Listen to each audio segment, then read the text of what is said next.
Assalamu alaikum. Welcome to another online session. Today we will be discussing operating system basics. Operating system में हमारे पास क्या क्या चीज़ें आती हैं, क्या लेआउट है और क्या हमारे पास इसकी स्टडी है, ओल्डर वर्जन्स क्या थे और अब क्या है। ठीक है, तो ये सारी चीज़ें जो है ना इंशाल्लाह हम ये डिस्कस करेंगे और slowly we will move towards the modern operating systems, ठीक है, जो इस पे ऑपरेट करते हैं और वर्कआउट करते हैं। ठीक है, तो बेसिकली जी हाँ, ऑपरेटिंग सिस्टम हमारे पास है क्या, ठीक है, और इसके क्या फंक्शन हैं। जो इम्पोर्टेंट चीज़ है वो अंडरस्टैंड करने वाली वो ये है कि बेसिकली ऑपरेटिंग सिस्टम जो है वो हमारे पास एक बैकबोन है। एक सिस्टम को रन करने के लिए, एप्लीकेशंस को चलाने के लिए हमारे पास ऑपरेटिंग सिस्टम जो है वो बनाया गया है। ठीक है, जिस तरह जो हमारे अगर मैं इसको सिंपल एग्जांपल की तरफ लेके जाऊँ, जिस तरह पेरेंट्स में हमारे पास फादर जो होते हैं that is born to serve, ठीक है, उन्हें सर्व करना है फैमिली सिस्टम को। ठीक है, और उसके बावजूद सिस्टम जो है वो चलना ज़रा मुश्किल हो जाता है। तो इसलिए ऑपरेटिंग सिस्टम जो है इज अ बैकबोन, ठीक है, इसके बगैर एप्लीकेशंस रन नहीं कर पाती। और मोस्ट इम्पॉर्टेंट चीज़ जो है वो ये है कि हार्डवेयर रन नहीं कर पाते। ठीक है, तो और दूसरी इंपॉर्टेंट चीज़, ऑपरेटिंग सिस्टम जब इंस्टॉल होगा तो आप अपने ड्राइवर्स इंस्टॉल कर सकते हैं, अपने ड्राइवर्स के थ्रू आप अपने हार्डवेयर को रन कर सकते हैं। ठीक है, तो ये जो है ना इम्पोर्टेंट चीज़ है जो कि ऑपरेटिंग सिस्टम जो है वो प्रोवाइड करता है। जैसे कि विंडोज़ होगी, Windows is operating system, Linux, Unix, ये सारे ऑपरेटिंग सिस्टम्स कहलाते हैं। ठीक है, एप्पल वर्जन में चले जाएं आईफोन, ठीक है, तो ये सारे ऑपरेटिंग सिस्टम कहलाते हैं। ठीक है, तो फंक्शंस क्या है जी इसके, प्रोवाइड अ यूजर इंटरफेस। ठीक है, यूजर इंटरफेस यानी कि आपके साथ इंटरेक्शन के लिए एक इंटरफेस बनाया गया है। ठीक है, देखो अभी देखो हम इस पे पावर पॉइंट पे जो है ना स्लाइड्स देख रहे हैं। अभी पावर पॉइंट जो है ना वो नहीं रन कर पाता unless until there is an operating system. तो ऑपरेटिंग सिस्टम जो था विंडोज वो पहले इंस्टॉल किया गया और उसके बाद फिर एप्लीकेशंस को इंस्टॉल की गई ताकि वो वर्कआउट कर सकें। तो जो एप्लीकेशंस हैं जो हमारे पास ये विंडोज़ का जो हमारे पास ये जिस तरह पावर पॉइंट है, तो ये एक तरह का आप काम कर पा रहे हैं ना इसके साथ। ठीक है, तो ये एक यूज़र इंटरफेस हुआ। ठीक है, तो इससे क्या है, फंक्शंस में पहली चीज़ क्या है, प्रोवाइड है यूज़र इंटरफेस। ठीक है, रन प्रोग्राम्स, ऑब्वियसली प्रोग्राम्स को रन करेगा, जो एप्लीकेशन है उसको रन करेगा। आप अब जिस तरह आप लैब्स में करते होंगे, वर्ड कर लिया, उसके बाद पेंट कर लिया, फोटोशॉप हो गया, डॉब रीडर हो गया। ठीक है, ये जो सारी सारी चीज़ें हैं ये एप्लीकेशंस हैं और ये प्रोग्राम जो है रन करवाता है ऑपरेटिंग सिस्टम। ठीक है, बेसिकली ऑपरेटिंग सिस्टम जो है ना ये कुछ भी नहीं है, एक हमारे पास एक जेनेरिक कोड बनाया गया है और उस जेनेरिक कोड के थ्रू ये इंस्ट्रक्शंस पास की जाती हैं एप्लीकेशंस को कि वो इंस्टॉल होंगी और वो रन करेंगी, जो कि यूज़र इंटरफेस देंगी। यूज़र इंटरफेस का मतलब ये होता है कि यूज़र को आप दिखा रहे हैं, आपके सामने जो भी वर्कआउट हो रहा है वो सारा यूज़र देख पा रहा है। ठीक है, और उसको उसको चेंज भी कर पा रहा है, उसको सेव भी कर पा रहा है, उसको अपने मुताबिक यूज़ भी कर पा रहा है। ठीक है, ये सारी चीज़ें जो है ये यूज़र इंटरफेस में आती हैं। तो प्रोग्राम्स को रन करेगा, मैनेज हार्डवेयर डिवाइस। मैंने भी बताया कि ऑपरेटिंग सिस्टम का बेसिकली काम क्या है कि ड्राइवर्स को रन कराना है। ठीक है, और ड्राइवर्स किसकी बैकबोन है, हार्डवेयर की बैकबोन है। तो हार्डवेयर जो है is an important thing. Hardware जो है इज लाइक, हार्डवेयर क्या होता है हमारे पास, ये जो हार्ड फॉर्म में चीज़ है, जैसे कि आप कह लें मेमोरी डिवाइसेस हो गई, रैम वगैरह हो गई, ठीक है, हार्ड डिस्क हो गई, लैन हो गया। ठीक है, तो ये सारी चीज़ें जो है हमारे पास ये हार्डवेयर डिवाइसेस है ना, तो इसको मैनेज करने के लिए ड्राइवर्स इंस्टॉल करने पड़ते हैं। लेकिन ड्राइवर्स को इंस्टॉल करने के लिए हमारे पास ऑपरेटिंग सिस्टम का होना ज़रूरी है। तो ऑर्गेनाइज्ड फाइल स्टोरेज, फाइल जो है हमारे पास उसको भी जो है स्टोर करने के लिए हमारे पास ये ऑपरेटिंग सिस्टम ज़रूरी है। बिकॉज कि जो आप जो है यूज़र इंटरफेस जो है वो कहाँ देखेंगे, वो आप यूज़र इंटरफेस वही देखेंगे ना जहाँ पे हमारे पास कोई ऐसे हार्ड डिस्क हो, और हार्ड डिस्क में बेसिकली जब उसको फ्रैगमेंट किया जाता है, ये हमने देखा होगा जब उसको उसके सेगमेंट्स बनाए जाते हैं, सी डी ई एफ। ठीक है, तो ये सारी चीज़ें क्या हैं, ये लोकेशंस बना दी हैं आपने। तो अब वो आपका ऑपरेटिंग सिस्टम है, ऑपरेटिंग सिस्टम होगा तो आप उसको माउस के थ्रू ट्रिगर करेंगे, तो माउस जो होगा, माउस उसी पे ही बेसिकली शो होगा जब आप ऑपरेटिंग सिस्टम इंस्टॉल कर चुके होंगे, ऐसा तो नहीं शो होगा, ठीक है। तो वो क्या करेगा, वो फिर तो जहाँ आप रखना चाहते हैं वहाँ पे आप जो है ना अपनी फाइल को स्टोर कर सकते हैं। तो ये आपको आपकी आपकी प्रायोरिटी लेवल, आपकी फाइल स्टोरेज, आपकी मैनेजमेंट बेहतर होगी बेसिकली, ठीक है। तो ऑपरेटिंग सिस्टम की ये 4 मेजर फंक्शन है जिसके तहत वो वर्कआउट करते हैं। टाइप्स ऑफ ऑपरेटिंग सिस्टम कौन सी थी? रियल टाइम ऑपरेटिंग सिस्टम, ठीक है। Very fast small operating system built into a device respond quickly to user input and MP3 players multiple devices etc. ठीक है, देखो ये एक बहुत ओल्डर वर्जन था रियल टाइम ऑपरेटिंग सिस्टम, आजकल भी यूज हो रहे हैं, लेकिन ऐसी डिवाइसेस देखा होगा आपने बचपन में, एक गेम हुआ करती थी ब्रिक गेम जिस तरह होती थी, उसमें रियल टाइम ऑपरेटिंग सिस्टम था, यानी कि जिसमें एक ही इंटरफेस है और आप उसके थ्रू ही देख रहे हैं, ठीक है। और वेरी स्मॉल ऑपरेटिंग, इसको स्मॉल ऑपरेटिंग सिस्टम कहते हैं बिकॉज उसमें कोई डिमेंशन नहीं है, आप चेंजिंग नहीं कर पाते, जो है वही उसी के थ्रू ही आप चलेंगे, ठीक है। और वो कोई इनपुट के मुताबिक रिस्पॉन्ड क्विकली करता है, ठीक है। आप जिस तरह बटन दबा रहे हैं वो उस तरह वर्क कर रहा है, ठीक है। जिस तरह एग्जैक्टली आप वॉकमैन वगैरह होते थे, अगर आपने थोड़ा सा बैक जाए तो वॉकमैन वगैरह होते थे, आपने आजकल जो अक्सर जो होता है वो हमारे पास ब्लूटूथ कनेक्टिविटी होती है वैसे तो इसमें हेडफोन्स में, लेकिन ये है कि जो पुराने होते थे जिसमें आपने एक प्लेयर रखा होता था और वो प्लेयर जो है वो आपको एग्जैक्टली दिया करता था साउंड। तो MP3 प्लेयर्स जो है वो यूजली इस रियल टाइम ऑपरेटिंग सिस्टम में आते हैं।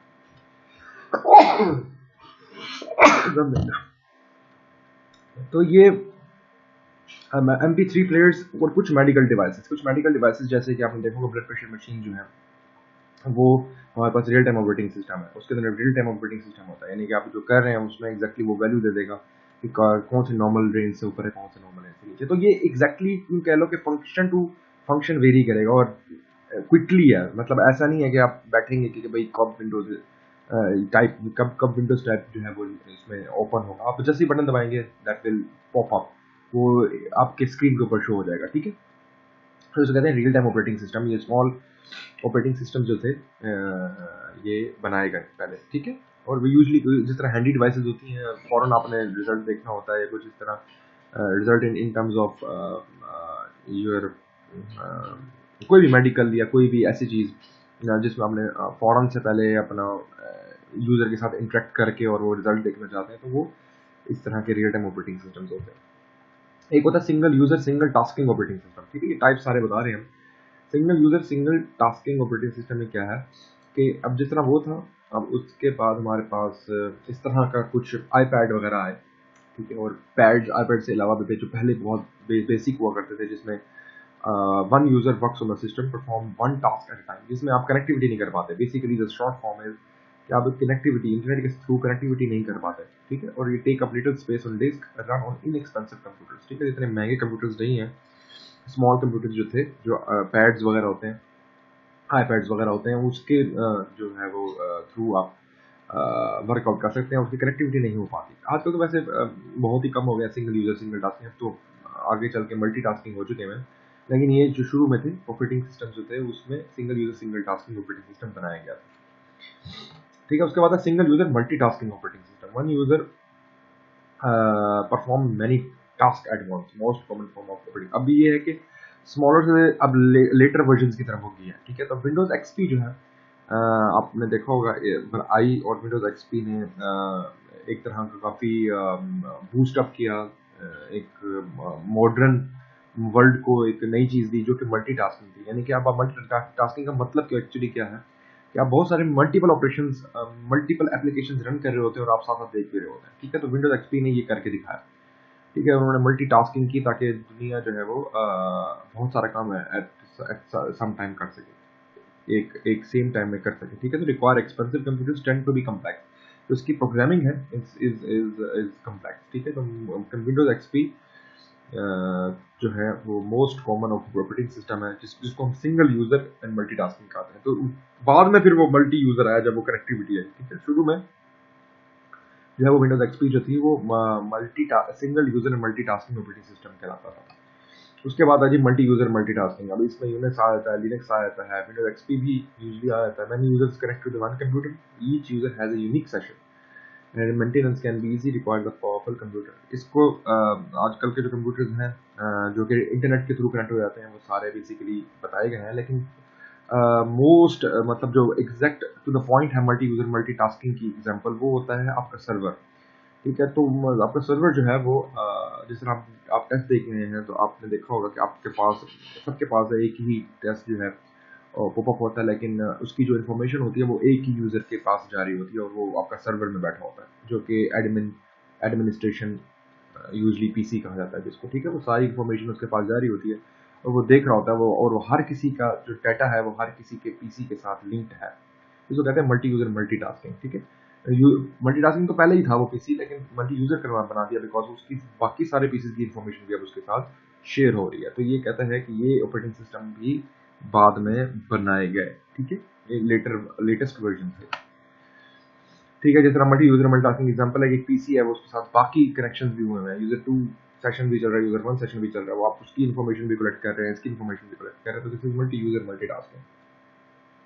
तो अब वो हर चीज़ का बता रहा है कि अलग अलग के फंक्शंस जो थे अभी शुरू में जो हमने बताया थे 4 फंक्शन, उसको इंडिविजुअली एक्सप्लेन कर रहा है कि how user interface, how a user interact with computer required different skill sets. ठीक है, तो वो कहते हैं कि डिफरेंट स्किल सेट्स का मतलब क्या है कि जो एक यूजर है उसने कंप्यूटर का इंटरेक्ट करना है, तो उसको पता होना चाहिए कि भाई कौन सी चीज़ किस तरह रन करेगी। ठीक है, तो एप्लीकेशंस को चलाने के लिए ऑपरेटिंग सिस्टम का भी इंफॉर्मेशन होना ज़रूरी है। ठीक है, GUI, हाँ जी, ये एक नई चीज़ है, ग्राफिकल यूजर इंटरफेस। बेसिकली क्या हुआ कि यूजर इंटरफेस की ही ये इसकी एक्सप्लेनेशन में है कि जब जब विंडोज आई, विंडोज एक्सपी आई, तो इसमें GUI का बड़ा इंपॉर्टेंट फंक्शन था, ग्राफिकल यूजर इंटरफेस का।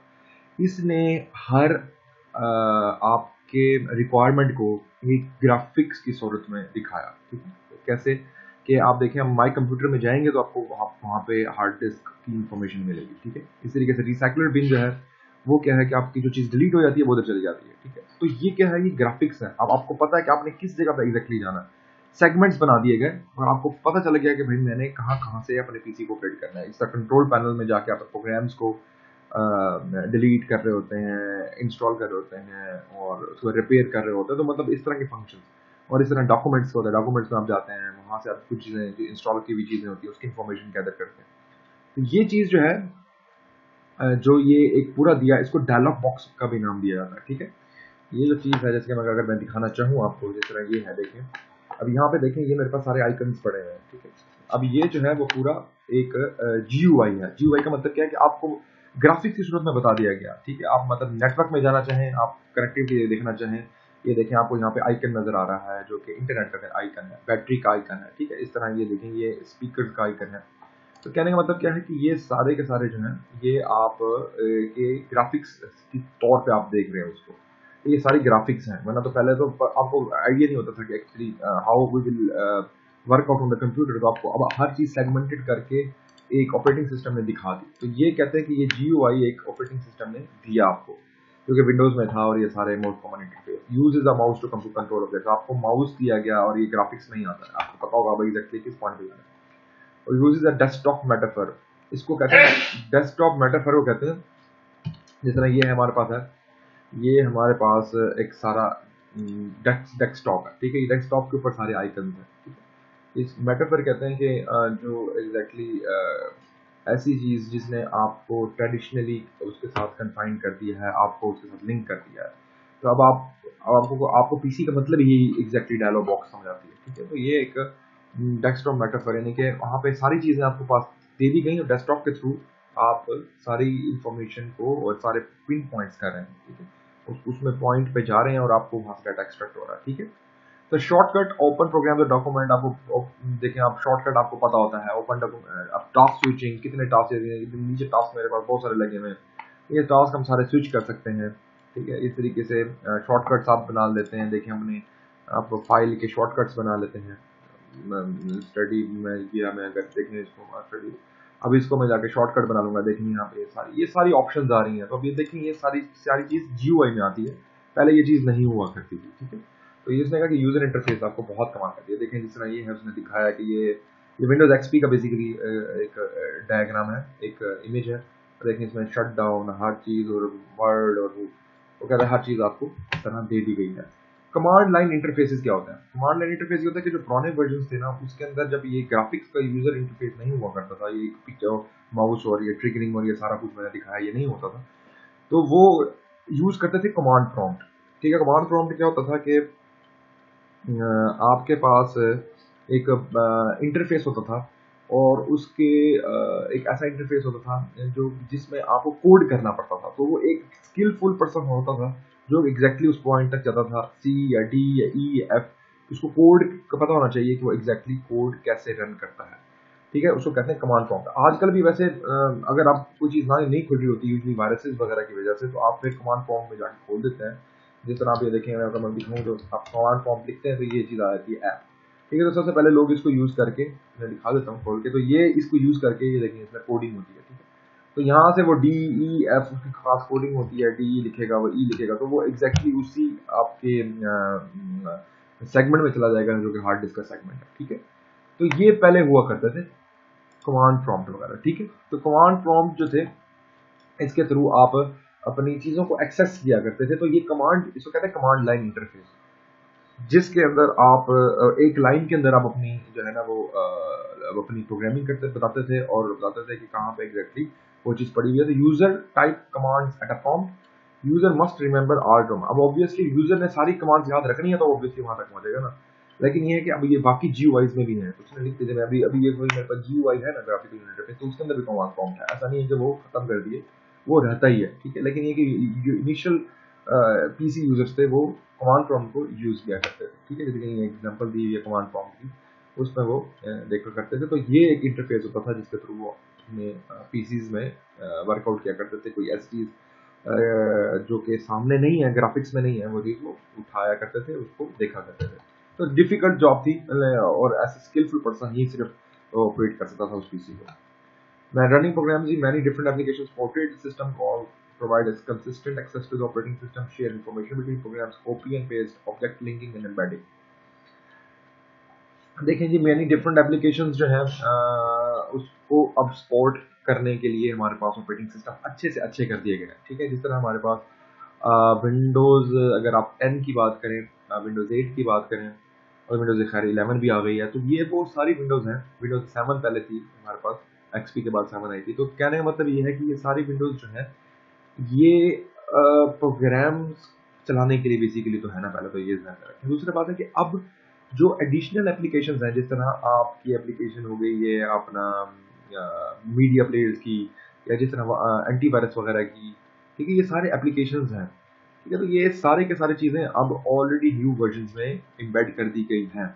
ठीक है, उनको नए वर्जन में इम्बेड कर दिया गया है 10-11 में। तो मतलब कहने का ये है कि, और जिस तरह ड्राइवर्स हो गए, ये सारे ये ड्राइवर्स भी ऑलरेडी अब वो ऑपरेटिंग सिस्टम का ही हिस्सा बना दिए उन्होंने। ठीक है भाई, ऑपरेटिंग सिस्टम जब आप इंस्टॉल करेंगे तो उसमें वो सारी चीज़ें कवर कर देगा जो इनिशियल एक पीसी को चाहिए होती है।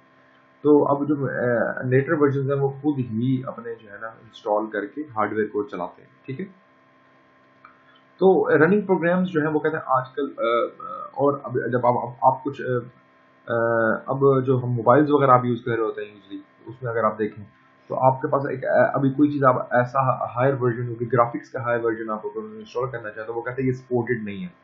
ठीक है, तो आप क्या करते हैं कि आप फिर उसके लिए कोई एडिशनल चीज़ें इंस्टॉल करते हैं ताकि वो चीज़ उसमें प्रॉपर रन आउट हो जाए, या फिर आप ऑब्वियसली हार्डवेयर चेंज करते हैं क्योंकि वो हार्डवेयर सपोर्टेड ही नहीं है उसको। ठीक है, तो कहने का मतलब ये है कि वो ऑपरेटिंग सिस्टम बेसिकली बताने का मकसद क्या है कि ऑपरेटिंग सिस्टम ने ही डिसाइड करना है कि आप कौन सा हार्डवेयर कंपैटिबल है उस प्रोग्राम के साथ के नहीं। ठीक है, या उस एप्लीकेशन के साथ के नहीं।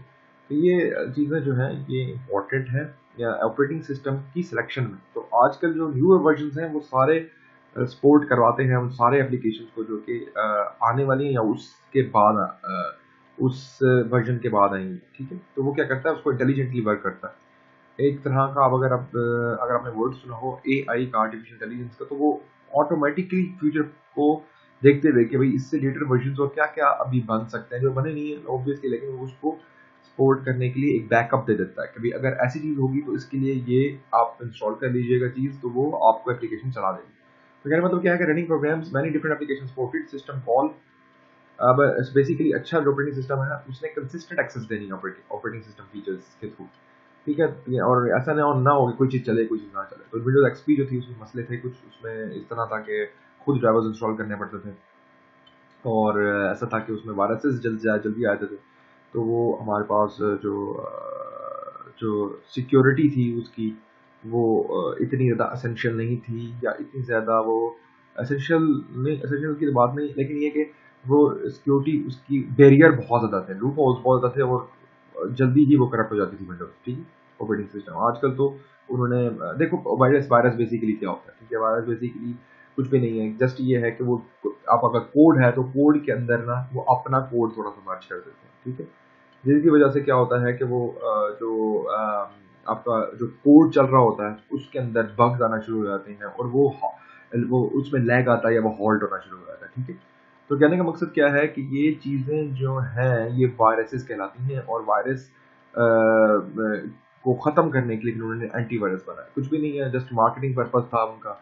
और ऐसे कुछ कंपनीज जिनको जिनके सॉफ्टवेयर नहीं होते थे, तो वो उन्होंने सॉफ्टवेयर उनके मार्केट नहीं होते थे, तो उन्होंने क्या किया, उन्होंने वायरस क्रिएट कर दिया। बेसिकली वायरस क्रिएट हुआ चीज़ है, ऐसे नेचुरली कुछ नहीं है ये, ठीक है।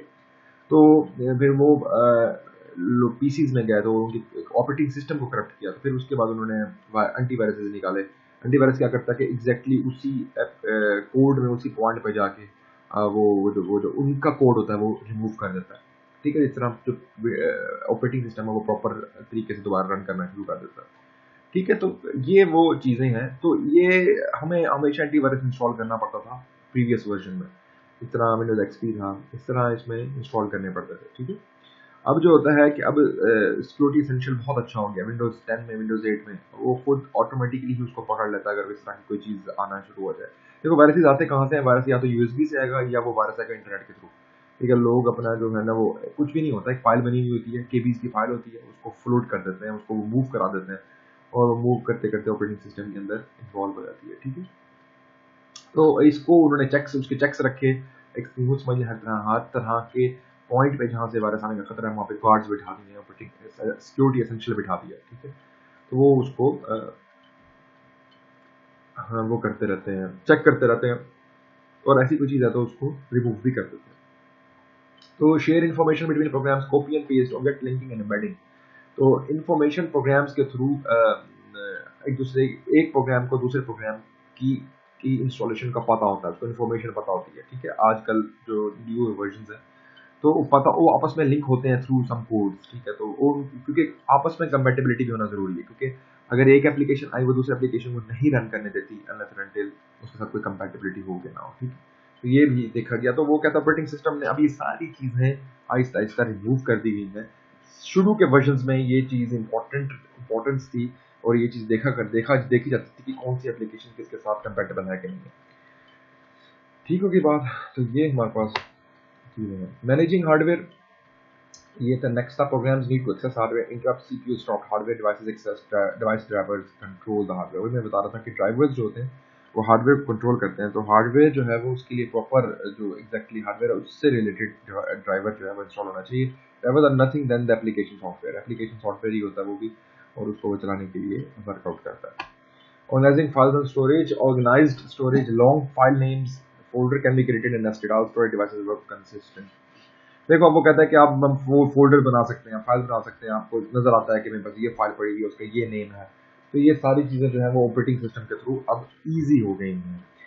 अब है कि enhancing N operating system utilities provide services not included with the OS goes beyond the four functions firewall, antivirus and compression and prices vary।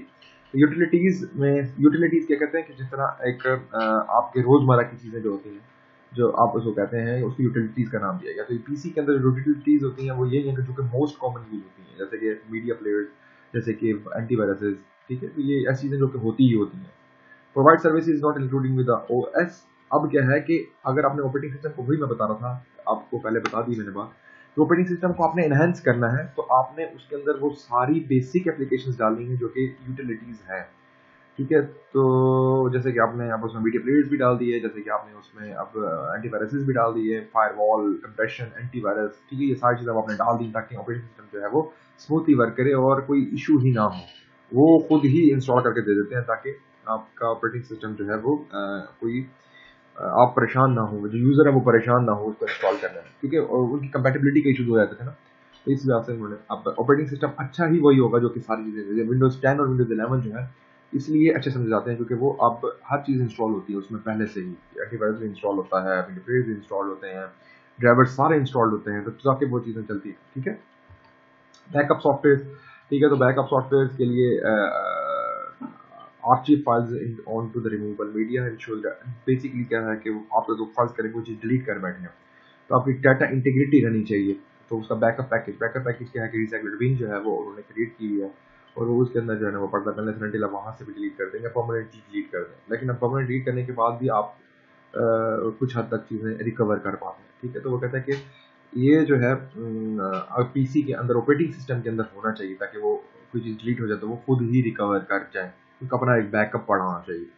तो ये आखिरी पॉइंट मैंने थर्ड पार्टी पैकेजेस एग्जिस्ट, यानी कि पहले ये होता था विंडोज एक्सपी वगैरह के मैंने ये चीज़ ऑप्शन नहीं होती थी, तो वो क्या करते थे, वो आप जो है ना वो थर्ड पार्टी पैकेजेस लेते थे, यानी कि आप सॉफ्टवेयर खरीदते थे जो कि रिकवरिंग सॉफ्टवेयर होते थे, और वो उसमें आप इंस्टॉल करते थे और कोशिश करते थे कि आपकी चीज़ डिलीट हो गई या वो रिकवर हो सके।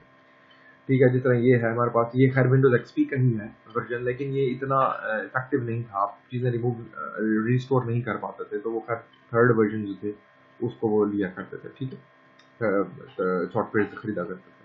एंटीवायरस सॉफ्टवेयर क्रूशियल यूटिलिटी है भाई, finds and blocks and removes viruses must be updated regularly, because देखो इसमें सॉफ्टवेयर एंटीवायरस जो होते हैं ये हमारे पास ऐसा सॉफ्टवेयर होते हैं जिसका एक बहुत बड़ी लाइब्रेरी होती है, और वो सारे वायरसेस उसमें डिफाइंड होते हैं।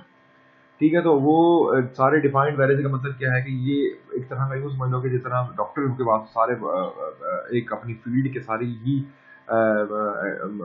मेडिकल डिजीज़ का पता होता है। ठीक है, और उसके मुताबिक वो अपने पास उसके पास खजाना पड़ा होता है कि भाई ये किस्म की जो है ना डिजीज़ क्रिएट हो सकती हैं ह्यूमन बॉडी के अंदर। ठीक है, तो वो फिर उसको क्या करता है, उसको फिर डायग्नोज करता है, उसको फिर देखता है। तो इस तरह वायरस एंटीवायरस सॉफ्टवेयर जो होते हैं उसके अंदर अपडेशन ज़रूरी है, ताकि वो रेगुलरली अपडेट करें, ताकि उनको पता हो कि भाई अब कौन-कौन से वायरसेस जो है ना वो मार्केट में आए हुए हैं, जो कि लोगों ने क्रिएट किए हुए हैं, ताकि वो उसके मुताबिक उसको डिटेक्ट करके रिमूव करें। ठीक है, तो ये एंटीवायरस सॉफ्टवेयर है, ये इनकी अपडेशन ज़रूरी होती है, इसको आप ब्लॉक मत किया करें, इनकी अपडेशन चलती रहे। इस तरह ऑपरेटिंग सिस्टम की भी अपडेशन ज़रूरी है, क्योंकि वो फिर लेटर जो एप्लीकेशन होती हैं उसको आराम से चलाता है। ठीक है, लैग नहीं करता, यूजली उसको इंटरप्ट नहीं करता। इंटरप्ट का मतलब होता है कि उसको रोकना, वो नहीं करेगा, तो इसकी भी अपडेशन ज़रूरी है। इस तरीके से फायरवॉल है जी, फायरवॉल एक ऐसी चीज़ है जो कि हैकर्स वगैरह यूजली और ऐसी चीज़ें जो कि कुछ वायरस है जो कि इंटरनेट के थ्रू आते हैं उनको ब्लॉक करते हैं, उनको फायरवॉल का नाम दिया गया है। फायरवॉल एक तरह का इनका गार्ड होता है। ठीक है, और वो सॉर्ट उनकी ऐसी चीज़ें जो कि लैन के थ्रू इंटरनेट के थ्रू आने के चांसेस हैं उनको हम डिटेक्ट करता है और वो स्टॉप करता है। Intrusion detection is often part of a firewall package that announces attempts to breach security. Short Snort is a Linux-based package.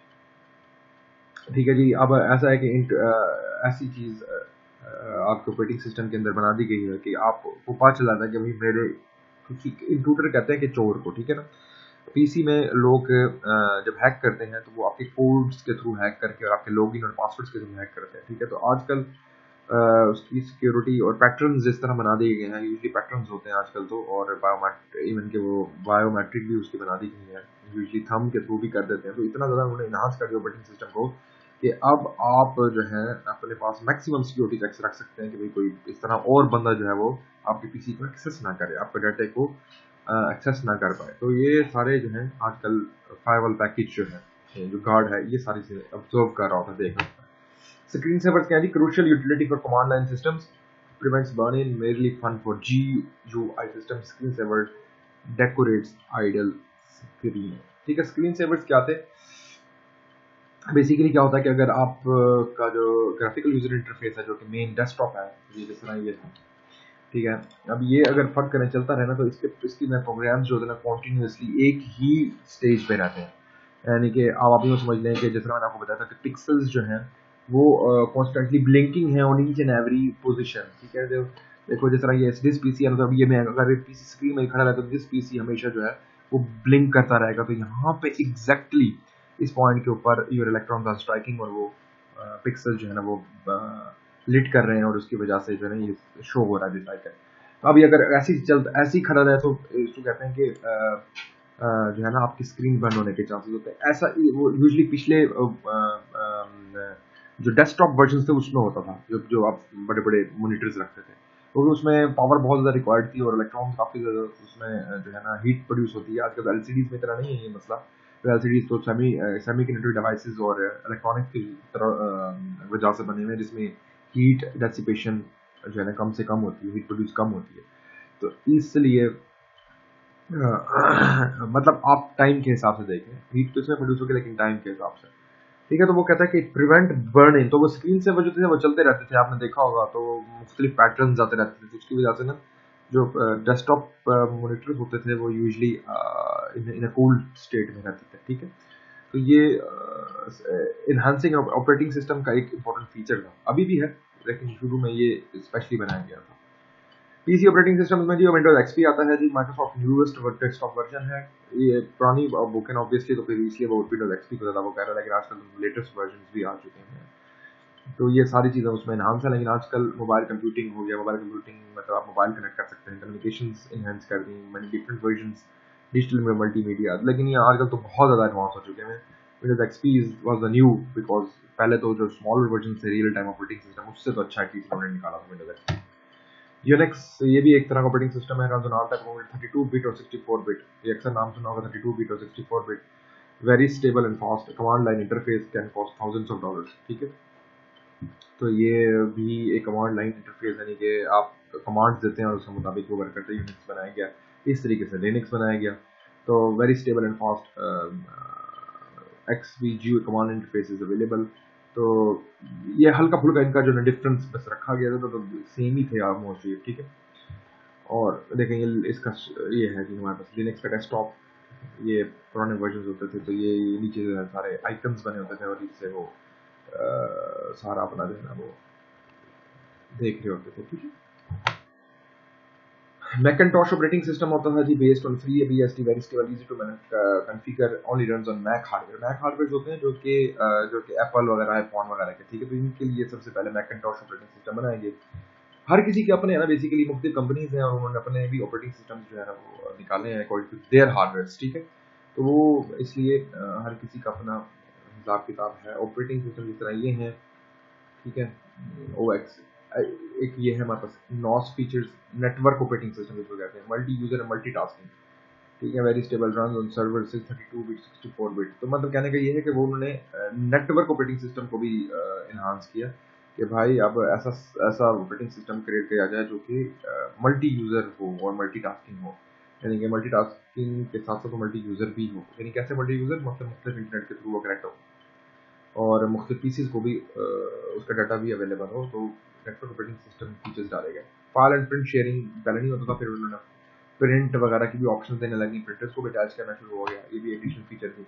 Data integrity, data integrity मतलब ये होता है कि आपने डाटे को जब आप डाटे को सेव कर रहे थे ऑन सीडीज, ठीक है, सीडीज को सीडीज पे डाटा सेव कर रहे थे और सीडी राइटर्स बेसिकली जो है ना वो उसके बाद इंटीग्रेट आपने किया और आपकी सेविंग हुई डाटा की। अब अदर ड्राइव्स, मतलब RAID copies data on to the other drives, hard drive में भी डाल सकते हैं, सीडी ड्राइव में भी डाल सकते हैं। तो मतलब ये मुख्तलिफ उसमें ऑप्शन दी गई। डाटा सिक्योरिटी की और ऑप्शन दी गई कि भाई आप जो सर्वर है उसको कॉन्स्टेंटली चेक करते रहेंगे कि वो जो है डाटा सिक्योर है कि नहीं है, जो डाटा आ रहा है वो सिक्योर है। इस तरह इसको इस तरह से शो कराते हैं कि आपने हर पीसी को, ये बेसिकली मल्टी यूजर मल्टीटास्किंग की एग्जांपल्स चल रही हैं, मतलब वही नेटवर्क ऑपरेटिंग सिस्टम की फीचर्स है। तो उसने क्या किया, उसने हर किसी को आईपी एड्रेस दे दिया। इंटरनेट प्रोटोकॉल कहते हैं, IP stand for internet protocol. तो हर किसी पीसी का इंडिविजुअल इंटरनेट प्रोटोकॉल जो है ना वो दिया गया ताकि हर किसी का डाटा अपने ही एड्रेस के साथ वापस आए, शेयर हो, ठीक है। Anti-servers ने same core as anti-substation security added, multi-user capability added, RAID support included, ठीक है। तो मल्टी यूजर अब कैपेबिलिटी आपने ऐड कर दी, तो वही पुरानी सी चीज है एंटी सर्वर की। विंडोज 2000 सर्वर ये फिर आया, डिस्ट्रीब्यूटेड प्रोग्राम सपोर्टेड किया इसने, advance server edition, data center edition, ये बेसिकली सारी चीजें थी ना। ये सर्वर्स बेसिकली सर्वर हैं, ये ऊपर देखिए यहाँ पर सर्वर लिखा है, तो ये सर्वर्स की एग्जांपल है। नेटवर्क बेसिकली जब बनाया गया तो उसकी वो बता रहा है कि हर चीज़ को सिक्योर किया गया ताकि वो डाटा जो है ना उसकी इंटीग्रिटी रहे। नेटवर्क मैनेजमेंट बेसिकली बनाई गई, ठीक है, ताकि पीसी जो है वो हर पीसी सर्वर के साथ डायरेक्टली इन कंट्रोल हो, ठीक है। तो ये चीज़ें जो थी इसके अंदर बनाई गई। फिर 3 सर्वर बनाया गया design to compete with Unix, Unix के साथ, यूनिक्स के फीचर के साथ बनाए गए। Better support for XP, MS dot network, distributed programs are supported, server standard edition, data center edition, ठीक है। तो मतलब ये भी उसका लेटर वर्जन था। इसका इंटरफेस जो था वो एक्सपी लाइक था, ठीक है, एक्सपी लाइक इंटरफेस था। ये भी बनाया गया। Unix for servers, oldest and was in widespread use, stable, secure and fast main operating system for internet and web, का large organisation depend on Unix, ठीक है। तो यूनिक्स कहता है ओल्डेस्ट वर्जन है नेटवर्क ऑपरेटिंग सिस्टम का। इसके अंदर वो सारी फीचर्स थी, और उसमें फीचर्स जो थी उसमें हमारे पास जो मेजर था ना वो यही था कि हमारे पास मेन ऑपरेटिंग सिस्टम जो था वो इंटरनेट एंड वेब जो है ना उसकी खसूसियात जो थी ना वो थी, उसको सपोर्टिव ज़्यादा था, ठीक है।